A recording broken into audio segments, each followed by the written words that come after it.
Eu acho que a gente pode começar, né, uma breve apresentação, né. Hoje é o último dia da Semana da Caloura, aí a gente decidiu, a gente tentou e ainda bem que a gente conseguiu, né, tipo, organizar esse espaço para vocês, principalmente para os calouros, mas também pra gente veterano que, né, assim, é uma oportunidade rara, conversar com doutor Hugo Weichselbaum. Eu não sei se a pronúncia tá certa, mas, enfim, sobrenome difícil.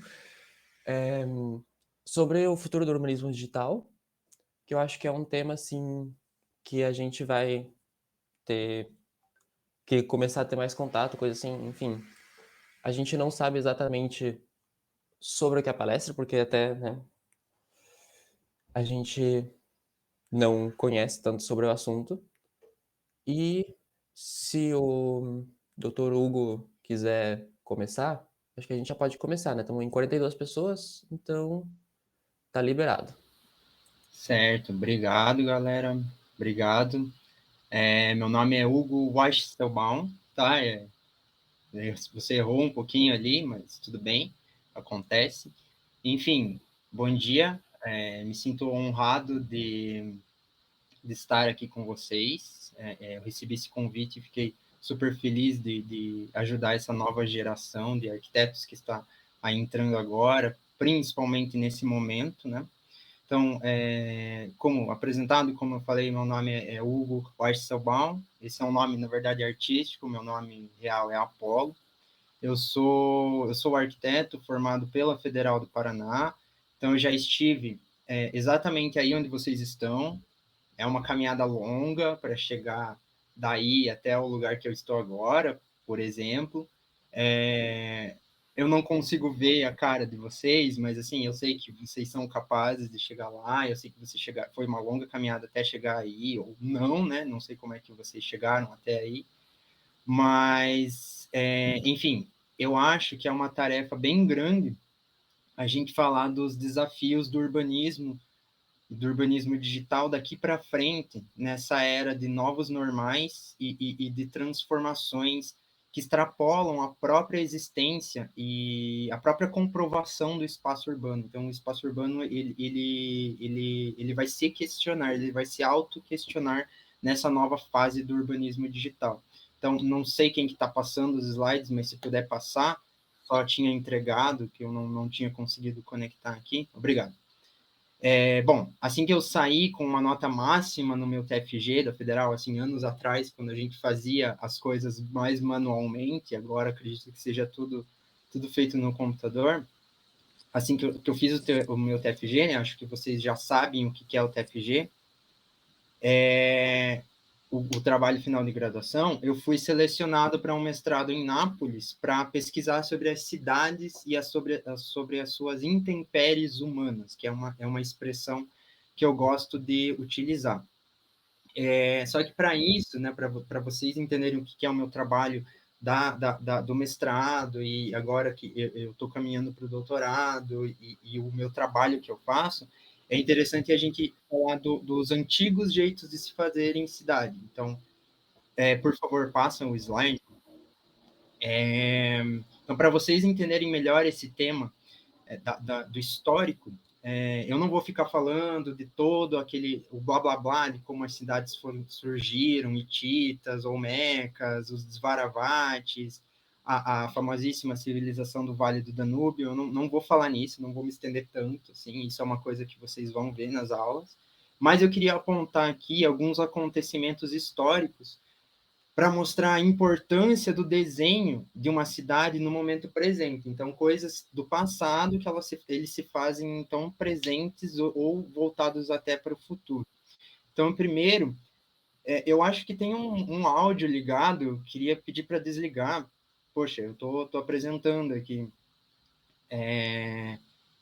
Primeiro, eu queria falar do o cerco de Bagdá pelos mongóis. Então, como deve estar fresco para vocês da memória do vestibular, ou assim se espera, porque vocês vão precisar saber disso nas aulas de história, o Genghis Khan e seus descendentes eles conquistaram a maior parte da Ásia, né? Então eles saíram daquelas estepes aquelas estepes asiáticas sendo povos nômades, então povos que não viviam em cidades, e passaram a invadir grandes capitais de reinos, né? Então, isso sim, tudo em 1, 2 gerações no máximo.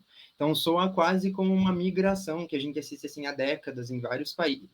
Migração e migrações, né? Então, a gente assiste internamente, no Brasil, a gente assiste externamente, de país para país, de região para região. Mas, enfim, nesse cerco de Bagdá, o Sukut Bagdá, os mongóis eles se aproveitaram das reentrâncias, porque como que era a cidade de Bagdá naquele momento? Era uma cidade com reentrâncias e estreitas vielas que se espalhavam por todo o tecido urbano, e eles se aproveitaram disso para adentrar na cidade e matar geral.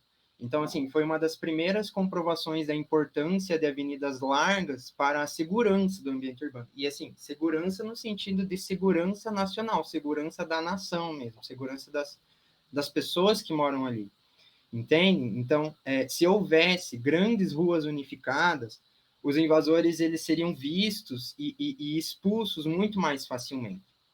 Mas, como na maioria das cidades daquela época, então aquele modelo de cidade antiga que o Lefebvre vai falar tanto, o crescimento orgânico e desenfreado, aquela coisa com o mundo rural e tal, convencionava essa expansão aleatória dos moradores, ou às vezes essa expansão combinada com uma muralha, e essa muralha às vezes não era boa, enfim. Um outro exemplo, se você puder passar o slide para mim, é o assassinato do arquiduque Francisco Ferdinando, que é o famoso estopim da Primeira Guerra Mundial. Então, assim, todo mundo sabe que ele foi morto, né? Isso é bem sabido, que ele foi morto numa emboscada, e aí envolve toda uma novela do Manuel Carlos em cima, assim, aquela coisa da Áustria-Hungria contra a Sérvia, contra não sei o quê. Ele foi morto no carro que transportava ele por Sarajevo, na Bósnia, que era inimiga lá do outro país. Mas, assim, o que não é muito estudado é a forma que o engenheiro Viktor Milenkovic, ele projetou a cidade um século antes e ele acabou causando a morte do cara. Então, como assim? Porque, assim, nessa região da cidade, do rio Miax, ele projetou, sim, uma avenida larga, mas ele esqueceu, que é essa Applequay, mas ele esqueceu de fazer essas antiligações das ruas laterais e das ruas transversais. Quer dizer, ao invés de fazer como em Belgrado, que era a cidade rival... Vou lá direto, tá aquela que eu uso lá. Poxa, eu tô ouvindo o que você está falando. Tô travando você. Oi? Ah, ok.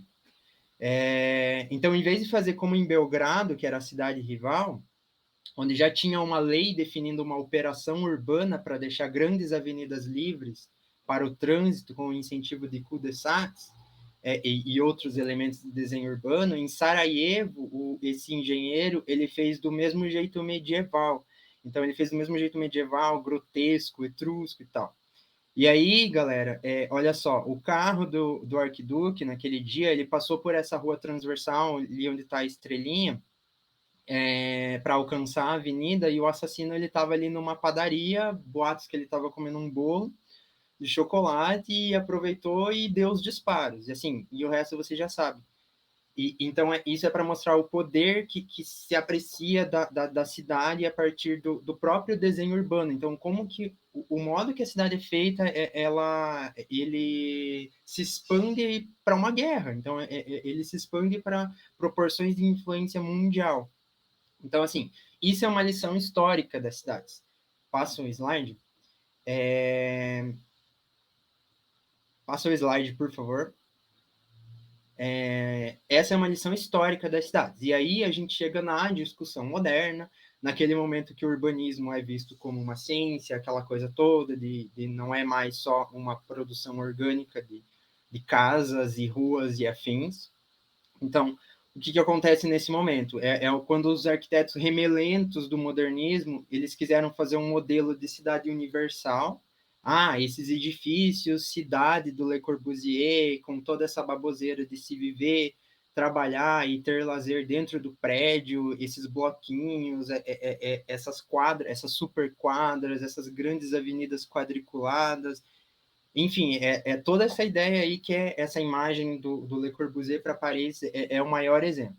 Ah, Weisselbaum, mas você não é a favor das grandes avenidas? Sim, isso é melhor do que aquela tricotagem que o Haussmann fez em Paris 70 anos antes, com certeza. Mas, assim, ainda não levava em conta a questão de diversidade das pessoas e de como o futuro ele se comportaria para que os veículos fossem o centro, a circulação fosse o centro das atividades urbanas e não necessariamente os edifícios. E olha só isso, a gente tem esse modelo e o infeliz do Le Corbusier, ele espalhou, e os seus asseclas, eles espalharam essa merda pelo mundo inteiro. Como assim? Então, passa o slide, por favor. A gente tem ali no exemplo do próximo slide, uma cidade que o Le Corbusier fez para a Índia, que é Chandigarh, e assim, é exatamente aquilo lá, são super quadras, o rio passa em algum lugar por ali, essa confusão que chega a ser selvagem, beleza, que está lá na Índia, vai saber o que está acontecendo lá, tal, mas assim, foi uma coisa que o Le Corbusier chegou a implantar. Mas assim, o que salva nessa catástrofe urbana é essa famosa e essa linda Torre Eiffel que o nosso engomadinho franco-suíço fez, o Le Corbusier fez nesse local, que essa Torre Eiffel, assim, no inverno, quando passa as monções e tal, ela tem um visual muito legal, assim, não dá para ver aí pelo nevoeiro, mas ele fica muito legal o que tem depois, assim, é realmente um local muito massa, se vocês puderem, visitem. E aí, gente, a gente chega na discussão das cidades de hoje, das cidades do presente. Passa o slide, por favor. A gente tem, então, no presente, passa o slide. A gente tem, então, esse presente nas nossas almas da cidade de hoje. O que é? Então, depois de muita discussão, muitas Brasílias implantadas ao redor do mundo todo, Brasília, que é o sumo do Le Corbusier, a gente tem não só isso, mas a gente tem também as complicações contemporâneas, como as discussões de ciclistas e pedestres nos espaços urbanos, e assim, essa mudança, né, essa mudança de paradigma, é importante vocês saberem disso, porque nesse nosso mundão globalizado e cheio de advertisements, o que não falta é cidade vivendo de imagem de boa coisa, ou às vezes má coisa, sendo que é exatamente o contrário. Então, às vezes, a gente tem no imaginário uma cidade que a gente cria, né? A cidade cria um imaginário da sua melhor coisa, ou da sua única coisa, como uma propaganda daquilo,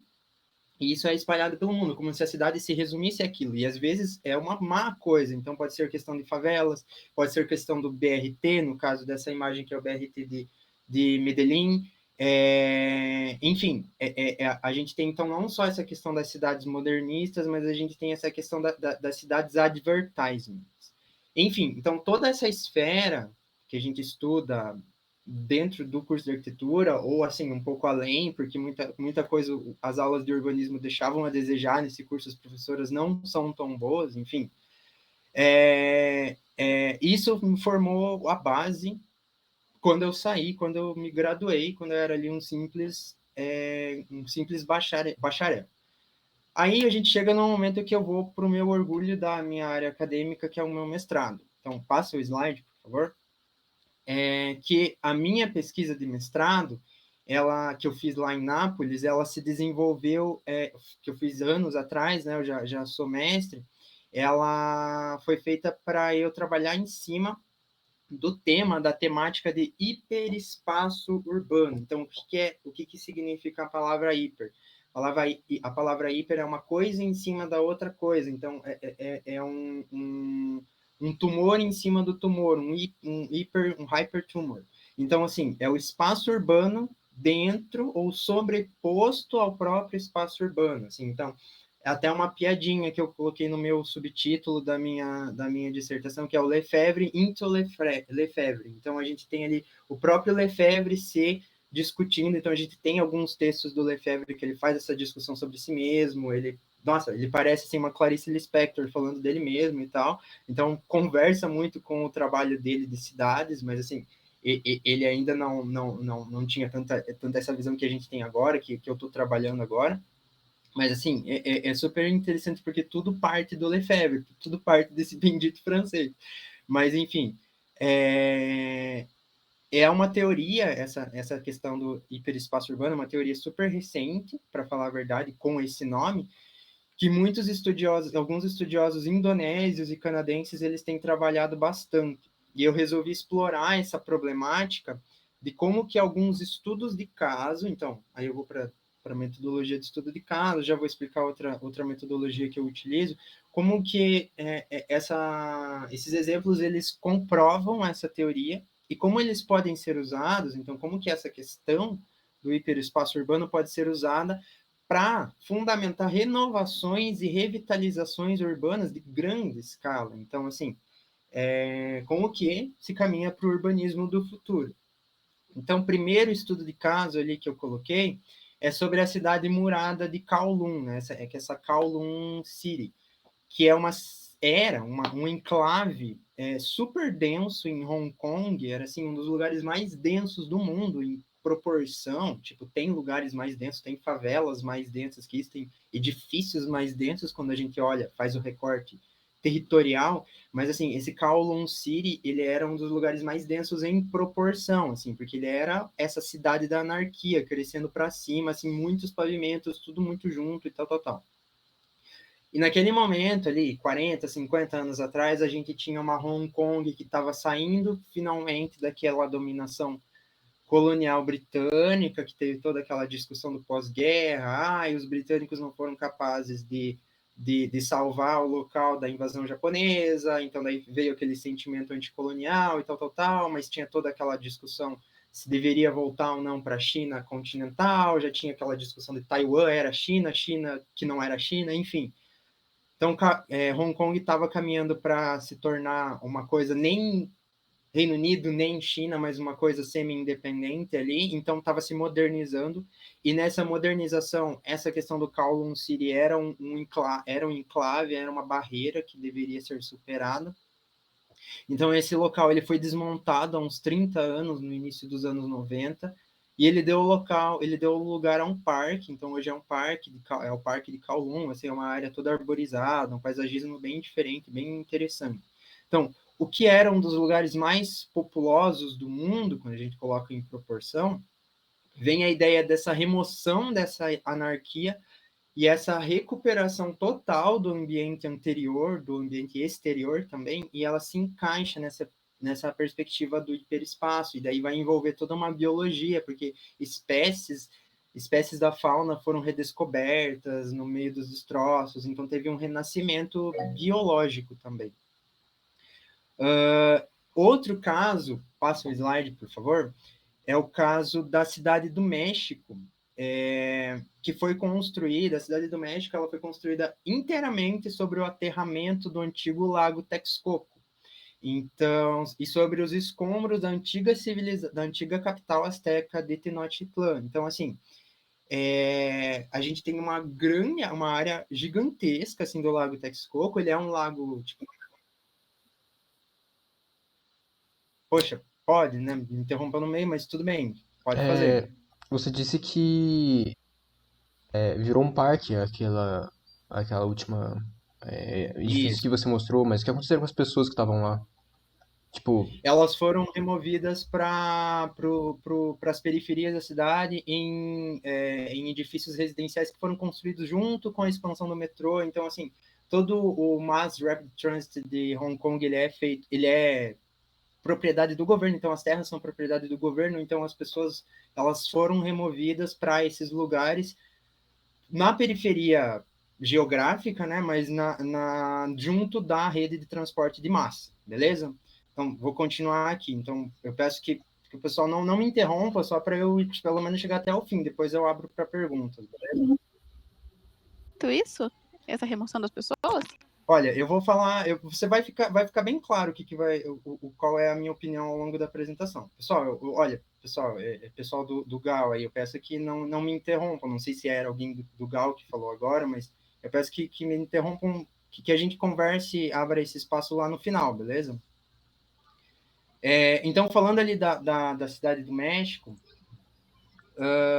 ela foi construída sobre o Lago Texcoco, e o Lago Texcoco, como eu estava falando, ele não é um lago, não era um lago fundo, mas ele era um lago pantanoso. Então, assim, tanto que a Tenochtitlan, ela era construída sobre uma ilha, mas ela tinha essas passarelas para passar para o lado do continente, digamos assim. E aí, com a colonização dos espanhóis, a destruição total do povo asteca enfim, o boom que teve como capital da Nova Espanha e depois do México, e hoje é o que a gente tem ali, a cidade do México, que é uma das maiores cidades da América Latina, é a maior região metropolitana da América, então maior que a região metropolitana de São Paulo, assim, em extensão, em população. E a gente não tem mais o lago, a gente tem ali uns corpos d'água mínimos, a gente identifica ali aquela região montanhosa que ainda existe, mas ocorreu tanto um apagamento geográfico quanto um apagamento sociocultural do que era essa cidade de Tenochtitlan, assim, esse é um dos maiores exemplos da teoria do hiperespaço, que eu basicamente usei como uma pedra de comparação, porque é um dos primeiros que os estudiosos têm usado, porque essa mudança de época, né, de 500 anos, e essa ferocidade colonialista que envolveu essa evolução, elas são realmente incríveis, assim. Então, hoje, a gente tem uma das maiores cidades da América, como eu falei, erigida sobre o que já foi uma civilização. Então, assim, é o suprassumo do que é a teoria do hiperespaço urbano. Aí, por fim, o meu último estudo de caso, pode passar o slide, foi um caso que eu quis levar do Brasil, que é o caso do bairro da Liberdade, em São Paulo. Por favor, passa o slide. Então, o bairro da Liberdade é um bairro que todo mundo conhece por ter aquela vibe de características japonesas, características orientais, aquele enclave japonês dentro da cidade de São Paulo, aquela Japanese Town e tal, com as lojinhas e o desenho urbano, o mobiliário urbano contribuindo para essa imagética, para essa semiótica. Mas o que pouco se fala, embora eu vejo isso sendo discutido mais nas redes sociais, é que a Liberdade era um bairro negro. Então, é daí que, inclusive, vem o seu nome, né? Então, liberdade, essa questão de alforria, essa questão da libertação do escravismo. Então, é um nome que surge ali no final do século XIX. Então, a gente tem ali uma nova cidade. Então, quem já foi lá sabe que, assim, é uma coisa de menos de 1 quilômetro para trás da Igreja da Sé, então, menos de 1 quilômetro do centrão de São Paulo, a gente tem esse bairro da Liberdade, a gente tem essa sobreposição cultural, social e mesmo política sobre algo que se queria apagar, então se quis apagar isso do passado da cidade, então fazer esse embranquecimento do que era a Liberdade antes. Então, para trás ficam edifícios, para trás ficam cemitérios, para trás ficam marcos urbanos e a própria ambiência do local é modificada. Então, assim, respondendo essa pergunta, são 3 casos bem diferentes, assim, são muitas coisas envolvidas, são diferentes épocas envolvidas, muitas coisas são erradas, muitas coisas são certas, enfim, mas assim, o estudo do sumo do que é estudado é o que eu procurei estudar. Então, galera, partindo para a costura do que eu estudei nesses casos, por favor, passa o meu slide. Para tecer essa relação com a teoria do hiperespaço urbano, eu utilizei uma metodologia chamada AHP, que é o Analytic Hierarchy Process, que separa elementos de diferentes grandezas para que a gente possa estudar em conjunto. Então, para que a gente possa fazer uma análise de uma coisa só, elementos de várias grandezas, então área, dinheiro, densidade, população, minutos, horas, então várias grandezas diferentes para que a gente possa fazer uma análise única. E colocando pesos nesses diferentes elementos de diferentes grandezas.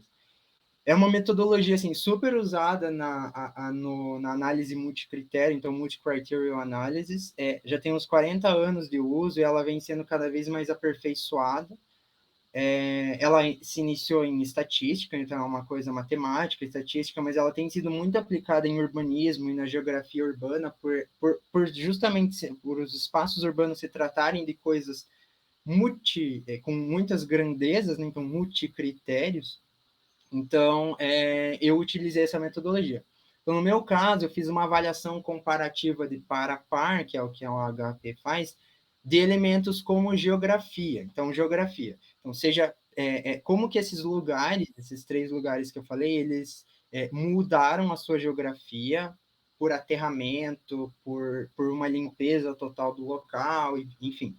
Eu avaliei as características socioculturais, o que envolve aspectos do tempo também. Então, como que essa mudança ela se deu, se ela foi feita de maneira compulsória, se ela foi feita de maneira forçada, se ela foi feita de maneira natural, em quanto tempo isso ocorreu, quais as transformações que envolveram, se as pessoas ali, se os habitantes, elas tiveram parte nessa transformação, se foi uma transformação democrática, se foi uma transformação forçada.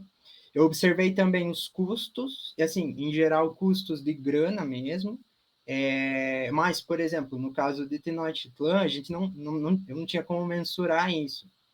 Embora tenha alguns autores que eles mencionem o próprio espólio aurífero dos espanhóis sobre os astecas como um custo no caso da capital mexicana. Mas nos outros casos eu pude observar valores de demolição, poxa, o meu slide desapareceu. Enfim, eu vou continuar falando, então. Em outros locais eu pude observar os valores de demolição, de reconstrução, de aprovações de lei, de operações urbanas, etc. E, assim, outro fator que eu observei foram as barreiras, assim, obrigado. E por barreiras, eu identifico o que tentou impedir ou mesmo retardar essa modificação. Então, lutas sociais, guerras, pressões de crescimento urbano, questões de insalubridade. Então, só nisso, desapareceu de novo, né? Só isso já são questões para um HP só. Então, assim, eu fiz um HP para definir essa questão das barreiras. Então, guerras, problemas sociais, blá, blá, blá, blá. Então, fiz um HP dentro de um HP, foi um hiper HP, foi até um conceito, assim, que foi bastante comentado, essa questão que eu pude fazer isso.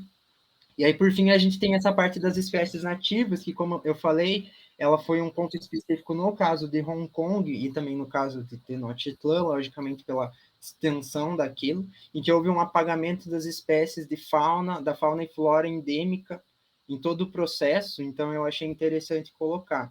E aí, quando a gente faz essa análise do HP, a gente tem ali os pezinhos, a gente faz a gente coloca um peso relativo. Então, a geografia em relação a aspectos culturais vale 2 vezes mais. É muito mais importante que geografia em relação a barreiras, é 6, porque é muito mais importante, é extremamente mais importante que barreiras. Então, aí a gente vai fazendo essa comparação e sai em valores que daí a gente consegue mensurar e dar um índice total para cada estudo de caso. E daí, conforme a gente tem esses valores, a gente consegue identificar o que está de ruim, né, o que poderia melhorar. No caso aqui é só um estudo, mas geralmente quando a gente usa essa questão do HP, ele serve para tomar decisões. Então a gente observa as coisas que podem ser melhoradas para subir esse índice no final, ou descer, né, caso seja preferível que desça. Então, por favor, passa o slide. Feitas essas análises, eu passei com a ideia de capitanear e patentear essas transformações de modo que fosse encaixado numa epistemologia estruturalista e mecanicista. Pessoal, eu vou abrir para falar lá no final, tudo bem? Então, dá uma anotada aí nas dúvidas. Eu prefiro seguir agora e daí no final a gente abre para algumas perguntas. Então, recapitulando. Eu vou perguntar segredo dela, mas tudo bem. Eu passei com essa ideia de capitanear e patentear essas transformações de modo que a gente encaixasse na epistemologia do Feuerbach, essa epistemologia materialista mecanicista. Então, assim, toda essa comparação do AHP, esses aspectos urbanísticos e afins e tal, eles me possibilitaram estabelecer uma patente de reconstrução urbana de cidades em cima de cidades, então de hiperespaço urbano, ou ainda de cidades em cima de ruínas, ou cidades que não deram certo, digamos assim.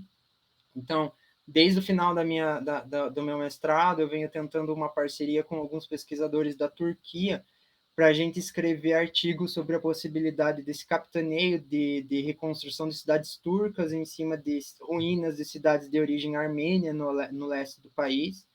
Enfim, é aí que a minha pesquisa tá um pouco parada, porque depois eu passei mais para o campo do mercado, passei a trabalhar mais na prática, e também por alguns revisores assim que não têm aprovado essa questão dos nossos artigos. Mas, enfim, passando ali para o próximo slide, eu entrei para uma empresa californiana que ela procura patentear ideias assim voltadas para essa área do urbano, que é a Daimler Company, para coisas do futuro. Então, essa coisa do urbano no futuro, digamos assim. Então, eu mandei o meu currículo lá, mostrando essa minha pesquisa, eu mandei o meu currículo mostrando uma proposta de capitanear elementos específicos de civilizações menos expressivas, civilizações menos favorecidas, como é o caso dos iglus, dos povos nômades do Ártico, e como é o caso das yurts, dos nômades das estepes asiáticas. Então, assim, no caso das yurts, essas habitações elas estão lotando a periferia da capital da Mongólia, o Ulaanbaatar.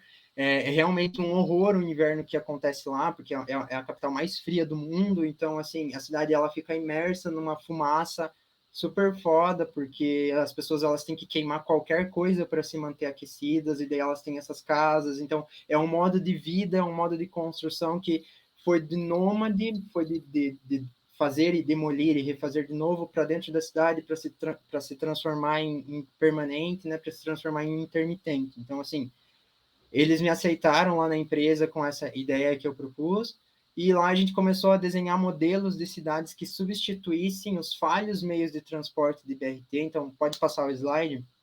Então, a ideia é substituir os falhos meios de transporte de BRT, trens e metrôs por questões de veículos mais automatizados, com pistas exclusivas. Então, assim, é uma ideia de automatização da mobilidade, uma automatização do espaço urbano, uma completa separação ali dos ciclistas e pedestres. Assim, e essa questão dos veículos, por exemplo, da Tesla, é uma coisa que vai vir para o futuro, ela já está acontecendo. Então, chegamos ali nesse conceito de cidades do futuro, entre aspas. Então, passa o slide, por favor, mais uma vez. Além disso, a gente tem essa questão dos edifícios voltados exclusivos para estacionamento desses veículos automatizados. Então, olha que beleza esse render que a gente tem ali do lado esquerdo. A gente tem no cerne dessa ideia, na verdade, é que os driverless cars, eles tomem as ruas e os edifícios de maneira que o espaço público seja tomado por corporações únicas que comandem esse tipo de transporte, tomando o lugar do transporte público, assim, comandando a questão do transporte individual e, de certa maneira, os próprios não motorizados. Eu sei que isso parece muito utópico e muito distópico também. Eu mesmo achava, quando eu estava nessa fase universitária, nessa fase de graduação, quando a gente fica meio deslumbrado com as cidades estão cada vez mais voltadas para discutir pedestres e ciclistas e transporte público de massa e calçadões, etc. Mas a tendência é que começa a nascer, não vou nem dizer em países desenvolvidos, mas assim, em centros de pesquisa super para frente, assim, a prova eficaz de que essa é uma configuração diferenciada do espaço, da caixa, da via, e de como entender o veículo, a circulação nessa lógica que a gente tem, essa lógica do sistema, que ela vai vir para as próximas décadas. Essa mudança toda é o que forma esse novo paradigma. Assim, então não é mais essa divisão agourenta de pessoas e transporte coletivo. Pode passar o slide, por favor? Então não é mais essa confusão, esse carnaval horrível que a gente tem nas cidades de hoje. Passa o slide, por favor. Que a gente tem ali, então, vários modais, e aquela coisa de máfias de transporte público, aquela coisa de diferentes, falta de informação no transporte, as pessoas não conseguem andar direito nas cidades. Então, a tendência, a ideia é que as cidades elas sejam cada vez mais automatizadas e voltadas para as máquinas. Então, as próprias máquinas elas vão fazer essa circulação, a fim de facilitar o laziness, né? Então, a preguiça, o momento da preguiça dos seres humanos. Assim, mas vocês devem estar se perguntando, talvez seja uma das perguntas que estejam aí aflorando na cabecinha de vocês, é que se não é um pouco extremo no sentido de capitalizar as atividades humanas presentes nas cidades, onde regem os diversos agentes sociais. Então, sim, é uma questão. Assim, passa o slide, por favor. Então, à primeira vista, é perceptível isso, é perceptível essa dúvida de como que isso vai ser feito dentro do sistema que a gente sabe que é um sistema opressor, que é um sistema capitalista feroz, aquela coisa que o Harvey fala muito das mudanças do espaço geográfico, a colonização do espaço geográfico. Mas, assim, a gente, lá no trabalho, lá na nossa empresa, a gente tenta levar isso para a prática para procurar fazer, então, testes, né, testes empíricos para ver como é que funciona. Então, a gente tenta levar isso para regiões um pouco menos favorecidas para fazer esses testes. Então, a gente vai para Timor-Leste, que é um país numa ilha no Sudeste Asiático, que foi colonizado por portugueses. Na capital Dili, está sendo implantado lá um novo conceito de condomínio com essas premissas de Smart Cities do futuro, que é o Sigmaville, que é um alter ego do Alphaville, então a gente tem essa brincadeira nesse conceito, que a ideia é que as vias elas estejam transitáveis com esses veículos automatizados e as residências elas tenham completo apoio da estrutura viária e uma distribuição do uso do solo super fragmentada, assim, muito mais do que os urbanistas modernistas predicavam, assim, um uso do solo mais fragmentado, separado e murado nessa periferia da capital timorense. Então, assim, logo a Daimler Company ela quer instalar algum empreendimento aqui no Brasil, então provavelmente eles vão procurar investir em alguma coisa tipo Brumadinho ou alguma outra cidade que tem algum passado terrorista, algum passado de destruição. Tô quase acabando, galera. Então aí a gente chega nessa parte do urbanismo na era digital, pode passar o slide. E na era dos novos normais. E assim, tanto se fala nesse termo, né, esses novos normais, da questão da pandemia, a gente chega aí também na questão da mobilidade digital. Então, hoje, a gente vive em regiões metropolitanas cada vez mais implodidas. Então, que é aquela coisa que o Lefebvre falava. Então, bem como o Lefebvre falava, a gente tem a implosão, a gente tem a reação química para dentro, como acontece numa bomba nuclear. Numa bomba nuclear, a gente tem aquele milissegundo que a bomba ela explode para dentro, os átomos explodem para dentro, e depois que vai ocorrer a explosão para fora, explosão exterior. Então, que daí, no caso das cidades, é a expansão das cidades para o interior do país, então, para sair daquele centro urbano. E essa expansão, quando a gente tem essa implosão, os centros urbanos super densos, comércio, bababá, super, aquela coisa concentrada, mas a gente tem essa expansão. E essa expansão ela não é necessariamente física, então ela é mais uma expansão de poder, ela é uma expansão de influência. Então, por exemplo, a gente tem o que era floresta antes, o que eram aldeias aborígenes, o que eram montanhas longínquas, o que eram continentes congelados, o que era a própria órbita, a própria atmosfera da Terra, tudo passa a estar sob essa esfera do urbano, sob essa esfera do urbanismo planetário, que alguns estudiosos falam. E assim, esse urbano ele vai também para a questão do digital. Então, a gente tem não só ali nessa imagem, a gente tem essas luzes, essa vivência do momento que a gente tem, esse antropoceno, né?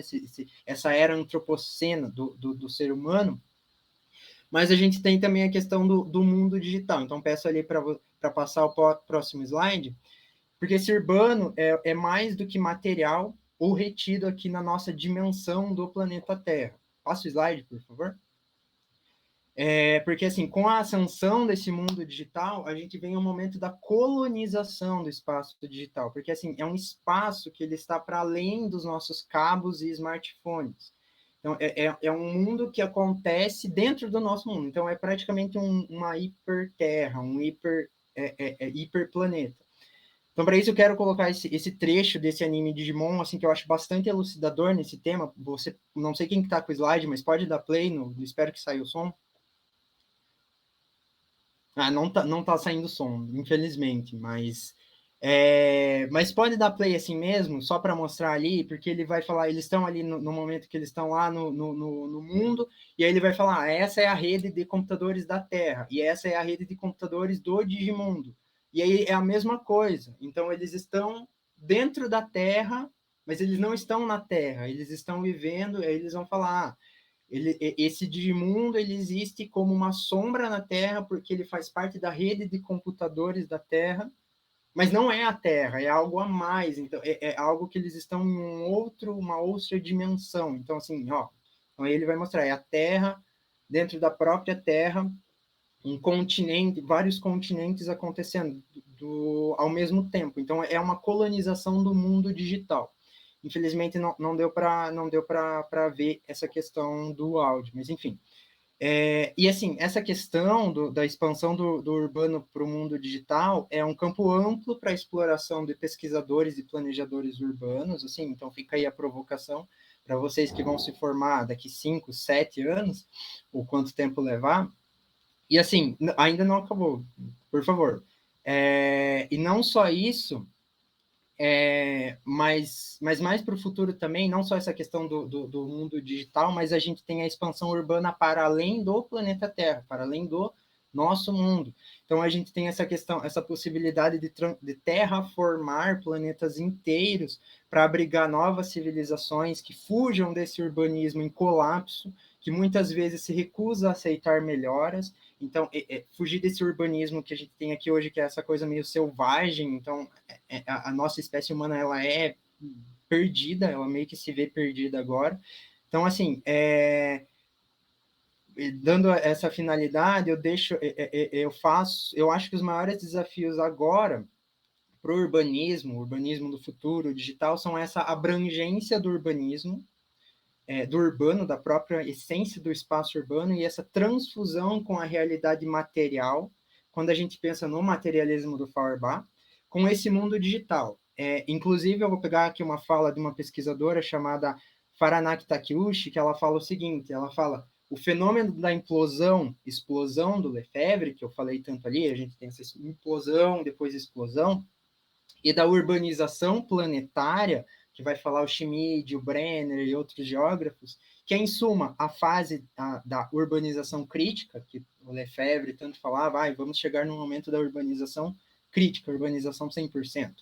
Então, esse fenômeno da implosão e explosão, essa Takeuchi fala, ela fala que coloca à frente dos pesquisadores uma nova dimensão, como se nós, arquitetos urbanistas, como se a gente estivesse descobrindo os números negativos, como se agora a gente visse o zero ali, a gente só sabe os positivos, depois a gente vê todo um universo dos números negativos, a gente vê todo um universo dos números complexos, quando a gente faz raiz de -1, a gente vê ou simplesmente como se os nossos olhos passassem a estar aptos para conceber além das 4 dimensões. Então aqui nós, seres humanos, conhecemos 1, 2, 3 dimensões, a 4ª dimensão atemporal, então num clique a gente passa a conhecer a 5ª, 6ª, 7ª, 8ª dimensão. Imagina o boom que isso daria na nossa cabeça. E ela defende que isso é o que está acontecendo agora na questão do urbanismo, nos estudos, nas próximas composições epistemológicas do urbano. Então, por último, ali no penúltimo slide, pode passar, assim eu termino e deixo essa provocação do urbanismo no futuro. E essa questão do urbanismo no futuro foi retrabalhada por vários pesquisadores, seja tipo sociólogos, filósofos, geógrafos, artistas também, cantores. Então, essa questão da utilização desse tema foi sampleada em vários campos da arte, desde meados do século XX. Então, assim, o futuro, e esse futuro é agora, para fora dos nossos sonhos de ruínas, de palácios, é um futuro em que todos nós vivemos em cidades, e essas cidades, elas extrapolam a própria concepção do espaço urbano. Então, assim, é uma bolada, assim, de coisas que está acontecendo nesse mundo do urbanismo. Então, eu deixo essa provocação no final, nós vivemos em cidades, então, é uma coisa que vai acontecer para frente, é uma coisa que cada vez está mais comum, a gente já nasce nesse mundo. E é isso, pessoal, eu agradeço. O último slide ali é um obrigado, né? Então, agradeço. Vou abrir ali para uma questão de algumas perguntas. Deixa eu ver que horas são. Daqui a pouco eu já tenho que ir, que eu também tenho outro compromisso. Mas, enfim, galera do GAL, aí, se puder organizar as perguntas. Nossa, quanta gente. Eu vou querer começar perguntando. Na hora que você falou ali das cidades que teve essa realocação das pessoas para outras periferias, você, tipo, não pareceu se posicionar contra isso. E eu acho que conforme a gente está na faculdade, a gente vai estudando, a gente fala muito sobre isso, sobre esses espaços periféricos que são construídos e como é difícil tirar as pessoas desse espaço, como é complicado, né? E como é delicado uma situação como essa. E eu achei, assim, que com a pessoa já fazendo um doutorado, você deveria ter tido alguma posição. Então, eu tô perguntando, assim, qual que é a sua posição em relação a isso? Certo. Então, assim, no caso de Kowloon City, a minha posição é que aquilo foi certo, aquilo deveria ser demolido. E para onde as pessoas foram, elas foram abrigadas num local com amenidades urbanas. Então, assim, é uma periferia longínqua, então, porque aquele local ele era perto do que é o centro empresarial de Hong Kong. Elas foram parar do outro lado da cidade, do município barra cidade-estado, mas o sistema de transporte de massa foi levado junto, então é um metrô que, assim, é muito diferente do que acontece aqui, por exemplo, no Minha Casa Minha Vida, que as pessoas vão parar na puta que pariu e não tem outra opção senão pegar 2, 3, 4 ônibus. Então, naquele caso, eu acho bem tranquilo.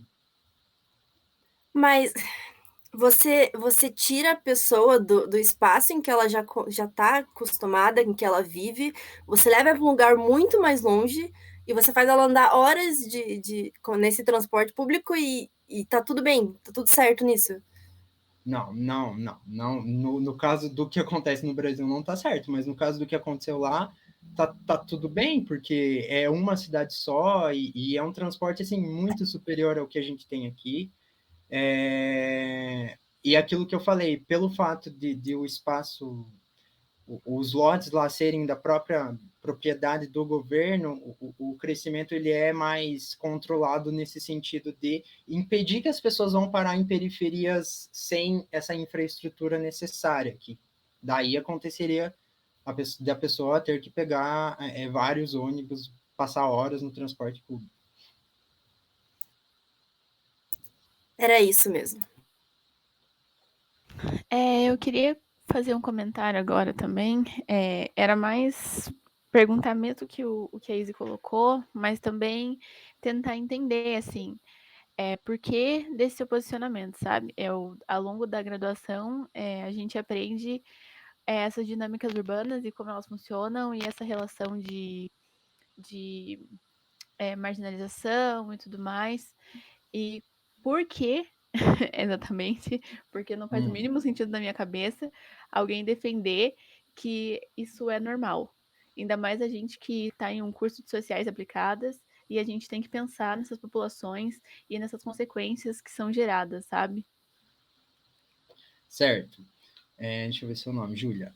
Então, Júlia, não é que é normal, não é que eu estou defendendo que é normal. Eu estou aqui defendendo que isso acontece. Então, a gente tem que lidar com problemas em que o nosso sistema causou, assim, foi causando. Então, é aquela coisa da própria tecnologia dos seres humanos, é que a gente, por exemplo, se a gente olha o uso do petróleo, o uso do petróleo foi uma revolução, o uso do óleo, né, a refinação do petróleo.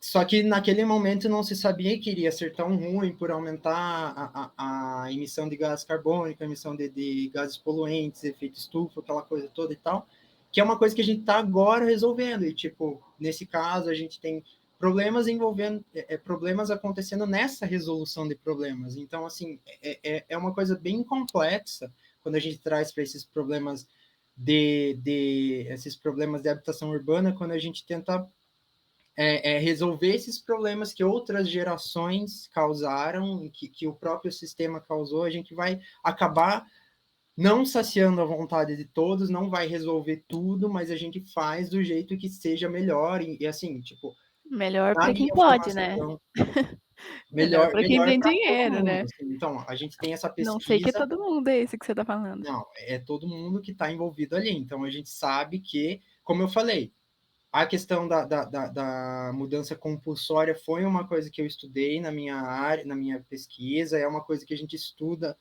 na empresa lá e tal, a gente faz essa avaliação do quanto é forçado, não, a gente tenta fazer essa questão de um jeito mais democrático possível. A gente sabe por exemplo, se a gente pensa no rolê da participação popular, que se tenta implantar nas discussões urbanas do Brasil, assim, desde a Constituição, desde o Estatuto da Cidade, a gente sabe que é uma coisa que está no papel, tipo, a própria Maricato, ela fala, se alcançou o teto da discussão urbana no Brasil, porque a gente está ali na participação, mas aquela participação não é plena, no meio que não tem como fazer uma participação plena e, tipo, acaba sendo aquela coisa de trazer da universidade como se fosse um alienígena, a universidade, pesquisadores, planejadores, fazendo ali a planta da cidade como se fosse um quebra-cabeça, assim, sabe? Então, tipo, são coisas que acontecem, não tem o que fazer, assim. Eu queria que as coisas fossem mais fáceis, mas não dá, né? Obrigada pela resposta, mas eu discordo. Tem vários pontos aí que você falou, mas eu acho que a discussão vai muito além disso, então eu vou deixar para a galera falar também. Beleza. Vocês se organizam aí, quem vai falar. Vi José, Vi Izzy. Eu acho que eu levantei antes. Enfim, deixa eu tentar. Sei lá, não sou bom com as palavras, mas vou tentar formular aqui. Assim, eu sou do México, então, tipo, quando você comentou sobre a cidade do México, que inclusive é onde eu nasci, assim, eu meio que discordo um pouco sobre seu posicionamento. Discordo bastante, na real, sobre seu posicionamento de, tipo, que construir sobre ruínas, tipo, históricas é uma coisa apenas, tipo, positiva e sem nenhuma outra repercussão. Porque, assim, eu cresci falando, assim, da perda... Desculpa, me embolei aqui. Da perda inestimável, assim, tipo... Além de cultural, né? Porque foi um genocídio étnico, né? Foi um etnocídio na colonização. A perda, tipo, até de tecnologia construtiva mesmo. Além, tipo, né? Todas as riquezas que foram exploradas. Todos os povos ameríndios, né? Seja no México, seja aqui no Brasil. Então, aqui no Brasil não tem tanta ruína, né, pré-colombiana, mas lá é uma coisa que, assim, tipo, tem até um certo ressentimento por conta da colonização por essas perdas e, assim, você colocou como se fosse, assim, sabe, tipo, construíram por cima, paciência, fazer o que é o progresso, sabe, tipo, tem muito valor histórico nas ruínas, sabe, por isso, por algum motivo, elas são preservadas, né, tem órgãos responsáveis para preservar todo o patrimônio histórico da humanidade, e, tipo, assim, só jogado fora em nome do progresso é meio, sei lá, esquecer a história e fingir que nada aconteceu, não é bem sobre isso, sabe? Olha, eu acho que Eu você queria não saber, prestou assim, o atenção, mas posicionamento. assim, eu falei de maneira crítica nessa questão da Cidade do México. Eu falei que eu me impressiono até com essa mudança que aconteceu. E, tipo, eu acho bem foda esse apagamento. Eu falei várias vezes essa questão dessa sobreposição como algo ruim. E assim, o que eu tento observar, o que eu tentei observar ali, e que os estudiosos do hiperespaço eles tentam observar, é o que se pode retirar de bom. Porque assim, pessoas vivem lá, como você falou. Então, tipo, alguma coisa boa acontece lá, sabe? Então, observar isso, é tirar essas lições desse urbanismo transformador, que aí também não é nenhum urbanismo, assim, é uma coisa que vai para além, uma coisa de dominação colonial, blá, blá, blá, e assim, são 500 anos de história, é uma coisa muito, muito, muito complexa. Próximo, pergunta. Você tinha falado de um projeto urbanístico ali, e você falou que, de certa forma, poderia parecer utópico, e na verdade é bem utópico, né? Porque você assume que todas as pessoas vão ter um carro, de alguma forma, e você falou que você foi aprovado numa empresa ou algo assim em relação com esse projeto. Eu quero entender melhor esse projeto, porque como que isso poderia ser possível dentro da desigualdade social que tem no mundo, não só aqui no Brasil, mas em todos os lugares que a gente olha, existe uma certa desigualdade social. Então, como que isso seria aplicado? Certo, não é que todo mundo teria um carro, seria tipo, por exemplo, um sistema de capitanização de um sistema de carros, de veículos, digamos, sob uma empresa terceirizada a partir do poder público, que faria esse transporte individual, mas assim, sem ter aquela coisa do transporte público e de maneira super automatizada. Então, assim, é uma coisa que a gente já vê. Então, são perspectivas que a gente já observa acontecendo, são perspectivas que a gente observa como tendências, assim, com as novas tecnologias de combustíveis híbridos, as novas tecnologias de veículos elétricos, a própria superação da bateria de lítio já caminha para essa questão. Então, assim, não é que todo mundo vai ter carro. Eu sei que não é todo mundo que vai poder ter um carro, assim, e, tipo, mas ter um carro disponível para todo mundo. É esse o rolê que se pretende, assim, sabe? Assim, às vezes a gente precisa imaginar o impossível para começar a trazer para o possível acontecer. Então, às vezes a gente imagina alguma coisa muito mais utópica para que assim algo mais palpável aconteça, vai ser menor do que aquele utópico, mas vai ser muito mais transformador do que é a realidade de hoje.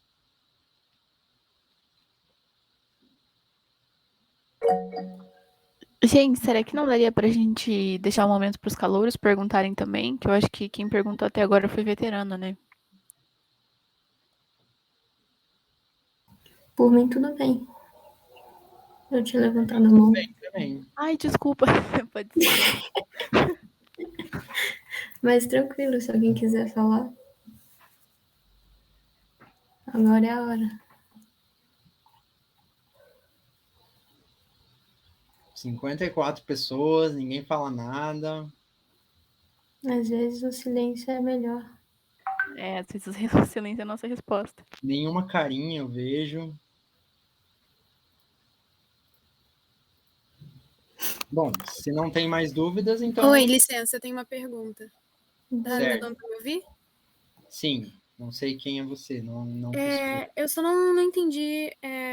Desculpa a minha colocação assim, mas como que você, como estudante de uma universidade federal, assim, não tem esse lado voltado para a parte social, assim, que tudo bem, a gente entende que existe o desenvolvimento, mas e as pessoas, e a cultura? Isso a gente tem que aprender, assim, pelo menos ao decorrer do meu curso até agora, a gente aprende a valorizar, né? Assim, faz parte da nossa profissão e eu não sei se fui eu que não entendi muito bem, eu não sei se ficou alguma coisa faltando, assim, no meu entendimento, mas me parece que esse lado está sendo jogado, deixado de lado, sabe? Não sei. Você poderia explicar um pouco melhor, assim, por que você acaba deixando de lado a parte da valorização da cultura, da população e... Enfim. Certo. É isso que eu queria saber. Eu acho que é a opção de que você não prestou muita atenção, assim, porque em todo momento eu falei, olha, minha pesquisa, ela leva em consideração essa epistemologia que toma em conta a vivência das pessoas num aspecto qualitativo. Então, quando eu faço aquela questão do AHP, aquela coisa toda, é transformar aspectos qualitativos em quantitativos para que a gente possa fazer uma mensuração. E, assim, é nisso que aparece a valorização da vivência humana, esse lado social. Assim, é lógico que eu tenho esse lado social. Eu acho que faltou talvez deixar um pouco mais claro, assim, mas acho que faltou um pouquinho ali de interpretação nesse sentido. Posso falar rapidinho? Pode? Eu achei interessante a sua fala, porque parece que nada que tem agora no planeta parece importar para você. E quando todo mundo que abre o microfone para fazer uma pergunta, você diz que a gente não entendeu. Mas o que me parece é que você não está prestando atenção no que você está falando, sabe? Parece que você não está absorvendo tudo que você está apresentando para gente. Porque tem 54 pessoas, 53 pessoas assistindo. Todo mundo que falou agora fez uma crítica para você. E não sei, eu acho muito interessante essa sua forma de lidar com as coisas. E eu acho que é por isso que ninguém abriu a câmera até agora. Então, assim, se você acha interessante esse meu jeito de falar, esse meu jeito de expor as coisas, assim, é uma opinião sua, assim, cada um tem a sua opinião, mas, assim, eu acho que eu tentei deixar tudo de uma maneira bem clara, que não é como se eu não ligasse para tudo que existe hoje do planeta, do urbanismo no planeta, e tinha que apagar tudo e começar do zero. Não é assim, eu acho que... Você falou de ir para outro planeta. Eu falei de ir para outro planeta, é uma tendência que existe para acontecer, é uma tendência que existe para superar os problemas que existem aqui, mas não que necessariamente os problemas que existem aqui vão levar ao apagamento daqui, ao apagamento do planeta Terra. Assim, é só uma questão de superação desses problemas. Espero que eu tenha conseguido responder a sua pergunta. Mas será que com a superação a gente não precisa primeiro olhar o que a gente já fez? Porque mas é exatamente isso que os pesquisadores tanto fazem, é exatamente isso que, por exemplo, esses pesquisadores da área do hiperespaço urbano fazem, é olhar o que foi feito, seja de bom, seja de ruim, e tentar, tipo, superar para fazer curativos, digamos assim, no que existe hoje, no que existe nessas tendências hoje, tipo, pensar num lugar para além, novo, aí sim, do zero. Meu Deus, tudo que você tá falando tá soando, assim, de uma forma absurda. Parece uma coisa, parece, sei lá, piada nesse momento, porque é muito diferente da realidade de tudo que a gente estuda, entende? Parece que não tá batendo as ideias. Eu realmente não tô entendendo como que a gente chegou nessa instância. Provavelmente, eu só vou responder a Izzy, acho que tem uma pessoa que quer falar ali, mas é um momento assim que a gente, quando a gente sai da graduação, a gente começa a estudar outras coisas, que é aí que a gente começa a ver a coisa prática mesmo, assim, a gente se atém muito à graduação, a gente fica muito fechado no mundinho arquitetura e urbanismo graduação, ainda mais com alguns professores que a gente tem aí, mas enfim, isso se expande. Quem que levantou a mão? Acho que foi um calouro, Rodrigo. Sou eu. É que você citou ali a parte do digital, né? O mundo digital, dentro do digital. E você trouxe o exemplo do Digimon. Então eu queria perguntar assim, o que você acha, já que no futuro, eventualmente a gente vai ter robô gigante, né? Como meio de transporte. Então, assim, eu super sonho em ter um Eva algum dia e andar nele e tal. Você acha que a gente tem que planejar melhor a cidade, trazer ruas mais largas, assim, para que os Evas consigam se movimentar direito? Ou meio que quando a gente destruir tudo, não vai ter tanto esse problema de locomoção? Eu curti muito a sua colocação, Rodrigo, porque essa questão do Eva e assim toda a discussão que acontece no filme do Wall-E, ela é assim uma das bases, inclusive, de quem estuda o hiperespaço urbano, porque esses robôs, essa automatização, né, com os carros, ela envolve também a automatização de outros serviços, e aí os robôs, eles aparecem como essa automatização. Então, quando a gente pensa ali no filme, aquelas vias dentro da espaçonave lá da Axion, aquelas ruas em que os robozinhos vão pela canaletazinha e tal, é mais ou menos essa a ideia, assim, sabe? Então, só que, lógico, aqueles robôs lá, eles estavam todos defeituosos, e ali a ideia que se pensa não, tipo, uma coisa super sistematizada, super além de emoções que uma inteligência artificial possa desenvolver. Acho que eu vou abrir para mais uma pergunta só, depois eu vou sair, pessoal, que eu tenho outro compromisso, beleza? Eu tenho uma dúvida aqui, com o emprego eu imagino que para sustentar a energia de um EVA, né, seria necessário uma fonte energética muito forte, né? Por exemplo, a fonte radioativa. Vai com Deus aí, mano. Que a gente está indo cada vez mais para fonte radioativa. Então, você acha que essa fonte radioativa sendo mais presente em todos os lugares do mundo poderia trazer alguma influência no ambiente, né? Como traz o filme do Godzilla, propriamente dito, poder surgir essas mutações, assim, esses monstros, e, portanto, os EVAs estariam, de certa forma, até sendo feitos para lutar contra isso, como foi feito no próprio filme? Não, a questão dos EVAs, o que tem se observado muito no caminho de pesquisas energéticas é uma evolução da energia solar, e assim, se caminha para uma captação total da energia do Sol, assim, então não só do Sol que vem, da energia do Sol, das ondas solares que vêm para cá, para o planeta Terra, mas assim, é captar dentro do próprio escala do sistema solar, é captar totalmente essa energia do Sol, de forma assim que seja infinita, porque se a gente pensa na nossa espécie, né, na nossa pequenez diante do Sol, a energia que emana do Sol ela é infinita, assim, mesmo que daqui bilhões de anos o Sol se desvaneie, mas assim, para nós agora é infinito. Então, aproveitar isso, e não é, a energia solar por si só, ela não é radioativa a partir do momento que a gente tem uma composição atmosférica, que a gente tem essa transformação da energia. Certo, pessoal? Acho que eu vou sair. Agradeço o espaço, sinto muito que tenha faltado um pouco de interpretação de vocês, mas assim, agradeço e até mais. Um Não abraço aí, foi interpretação nossa. Que você soltou algum para você. Zoando, né? 53 pessoas entenderam literalmente a mesma coisa que você está dizendo que a gente entendeu errado. É o que eu percebi de muitas pessoas, porque eu falei várias coisas e vocês me perguntaram coisas que eu tinha acabado de falar. Sim, porque... Pelo que parece, mas enfim. Tchau, tchau. Abraço. Meu Deus, eu tô abismada com essa prepotência, mas enfim. Não, explica o final do Doni Darko aí, cara. Gente, ele ele já saiu foi. mesmo. Gente. Ele saiu mesmo. Mano, Ai. eu Não não... sei nem onde enfiar a cara, ainda bem que eu não tô com a câmera ligada, porque puta que pariu. Ai, eu liguei minha câmera pra falar Não que você gosta. Não acredito. Ai, gente, Eu acordei tipo super cedo pra isso.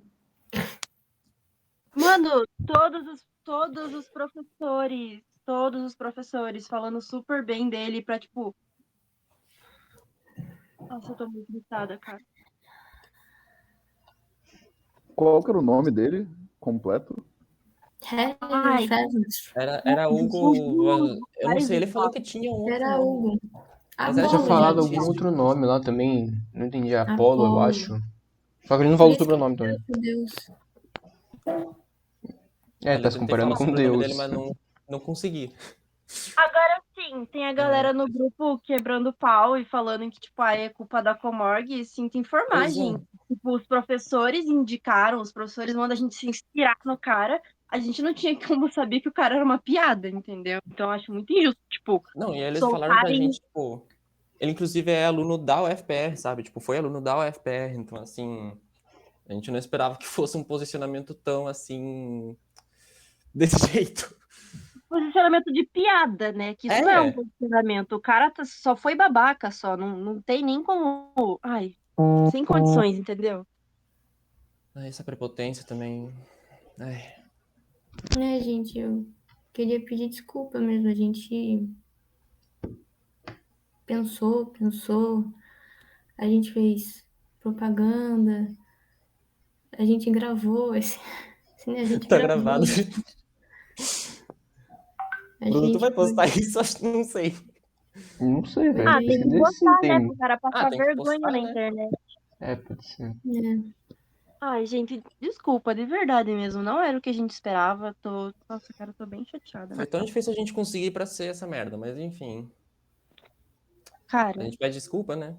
O que acharam disso? Eu não sei se A vocês já gente falaram. queria saber um pouco a opinião de vocês mesmo, assim, porque eu acho que a Amanda falou isso no grupo e serve um pouco de aprendizado, porque, como vocês viram, não é isso que a gente